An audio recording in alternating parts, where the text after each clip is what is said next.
Hey, Hykiri Nation. Welcome to a new episode of Wrestling with Hykiri. Let's just jump right into it. Talking first about Judgment Day. Um, I don't know. I feel like Judgment Day had strong booking when they first came into the Raw as a faction, I guess, and they got even better when they added Rhea Ripley. I think it got even better when they turned on Edge. They get Finn Balor. And then we go from all that to Finn Balor jobbing to the Mysterios. Which it was a funny ending to the match. Yes, but it's a good tribute to Eddie Guerrero, but I think booking was pretty off on that because it kind of killed the momentum of what the Judgment Day is. But going into it, we had these promos from what everybody, the promos from everybody of course saying, it's a Bray Wyatt promo. But if you watch the video and you see the hints in it, like the gold medal or the license plate or the armband or the stained glass of the church, you can honestly tell that the video package is all about the opponents and Edge's face during his career. So I guess it's a moment of looking through your past, plans for your future, which will probably lead to a return through that Judgment Day with or against the Judgment Day at SummerSlam, but I think he might actually make the return then instead of the match, but only time will tell, I guess. Monday Night Raw ended with the final match of the long feud between Becky and Asuka. And it was a really good match, I think. The ending with Becky and ending the manhandle slam to Asuka through the table was a really good spot to end the match. The Mr. Dropkick from Asuka was really, really good on the garbage can or trash can. They made that spot really good. It's the normal spots.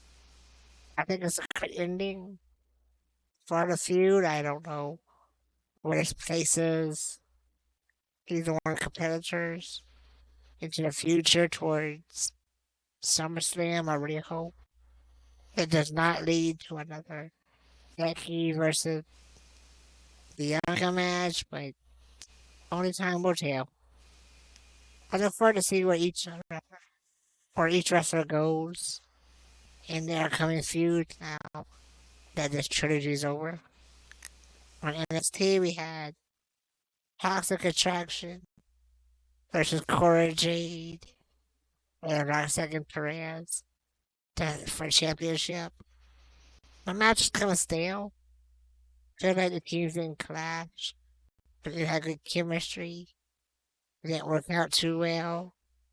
The victory, well, I guess was a good ending to the reign of Toxic Attraction.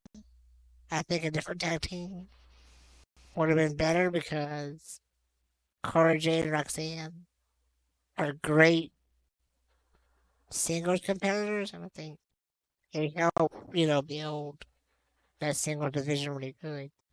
Even the tag titles on NXT this week. Next week we get Roxanne challenging Mandy Rose for the singles championship. Roxanne wins. I don't know. It's a hard call.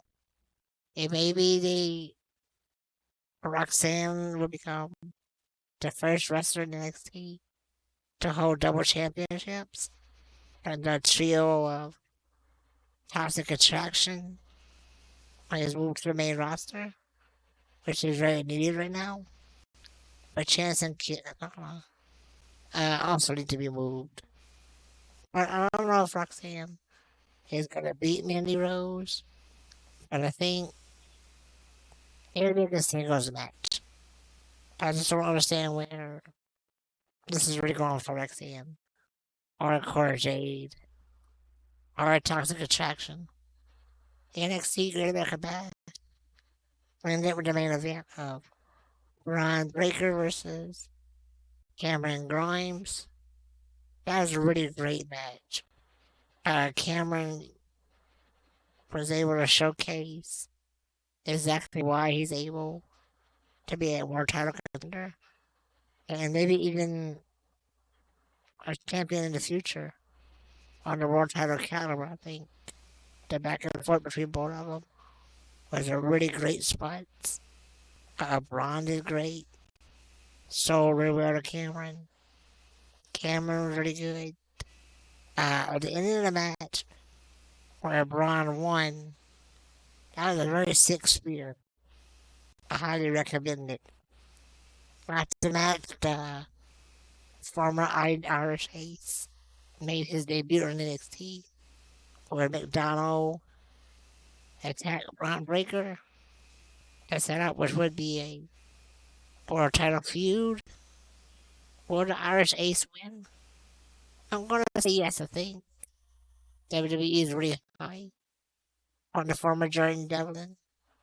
I don't know why the name changed, but JD has already been a champion in NXT on the UK brand, so him becoming an NXT champion is not that far fetched.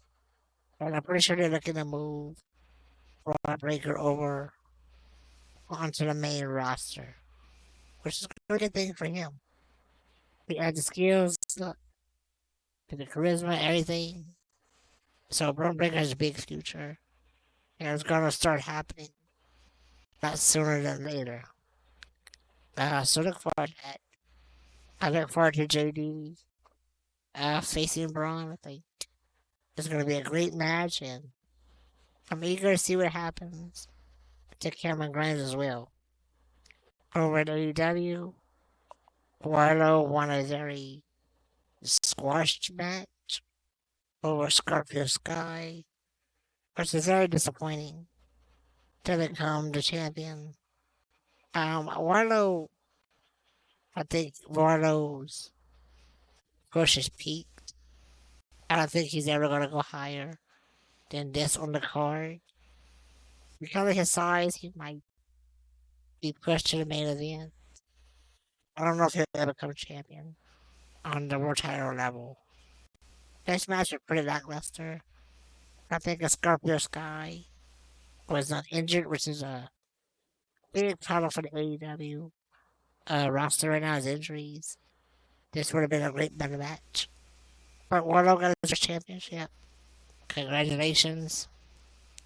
Speaking of championships, they had John Moxley defending against Brody King. Well, my first thought is John Moxley should not be AEW World Champion right now. AEW's interim champion should be the absent MJF, who is probably the biggest heel in wrestling overall. Right now, this match that Mox had against King was really bad. The pace was off, the wrestling was bad, the ending was bad, there was no drama involved. Nobody thought Mox was going to, win this at all. And, I mean, King, not Mox. King had no chance of winning this. I don't think anybody in the audience or watching at home believed that. I still don't understand why we have Mox as champion. And I think his main event spot is really dull right now. He just, hand back in the championship until CM Punk returns. Over on SmackDown, we open up with a really great promo by Brock Lesnar. I mean, Roman Reigns against Brock Lesnar to set up their main event match at SummerSlam. Um, Roman Reigns is just always able to cut a fantastic, great promo at the flip of a dime. And it's the same thing here. Roman Reigns and Paul were, during this promo was absolute gold. I don't know why anybody says anything different. Um, I like Brock has to come in strong to follow us up and make the match a little bit bigger. I mean, the stipulation's already there. Would it be a last man standing? But the big surprise is Austin Theory, right? Theory, which I called won the Money in the Bank. And I don't know if he's actually going to cash in on a winner of Roman versus Brock or both. And I don't know if he wins that, but if it either way, teasing it is really good. I think WWE is pretty high on Theory. His career is already set. A skyrocket slope. As long as he doesn't do something dumb to derail it. I think I know I've been saying that I think Brock has to win this match to still be considered a beast. But the idea I'm going over in my head for this match is that Roman Reigns is going to win the match because Solo Sikoa is going to be moved from the NXT roster to the main roster and join the bloodline, costing Brock Lesnar the victory again. Does Theory cash in? At the moment, I'm going to say no. But things can change. Injuries happen. Wrestlers walk out. But right now, I think Theory waits until after WrestleMania to cash in, which very well could be Roman Reigns again. Perhaps maybe we get to see Roman Reigns versus The Rock. And if Roman beats The Rock, now that he's beaten everybody, then he cashes in to begin the era of Theory. Only time will tell, I think. Got some good headlines, good stories heading into SummerSlam, so the next few weeks ought to be very, very, very good. Thank you all for watching. If you agree with me or disagree with me, post it in the comments. Hit the like button, and if you enjoy any of my content, please subscribe. See you guys next week.